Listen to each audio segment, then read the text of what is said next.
kula ban panjenengan mangken ninga depak ke setong zaman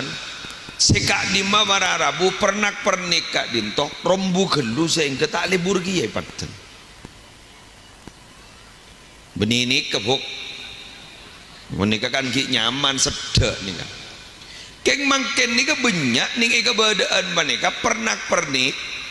anoro hiasan noro rombu gelu tu sehingga karena rombu gelu sampai mailang ke substansi, sehingga mailang ke hakikat, sehingga mailang ke isek cak rombu gelu. Jadi cak saking lukisan banyak gelu acok koncon sama nikah gelu tidak temu kemeropan paham? Nggak ngerti mian tikal gelu ipa alo semarin bak ikikirnya seguni ikelu tu nak gelu contoh gitu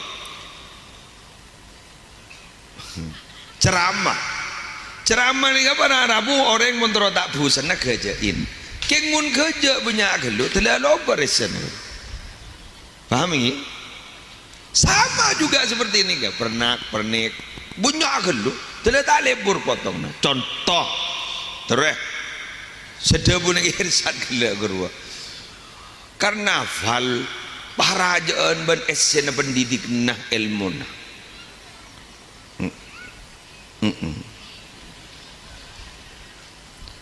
mun pah beda tong pas yada pas beda si ajoget pah bini deh pah beda toles haflatul imtihan pondok pesantren pah de emak hari ni tentang semua orang ya mun kun ana nemian buat diri becak ya toren kan guru cuma pemanis kan? Buat diri becak ya toren putra nemian buat diri jaran mama pakai nirokna Pangeran Diponegoro ya toren kengun patong tong raja pahyado udah saya joget rengkam pak tindak apa tak agledek make kiai ini gelu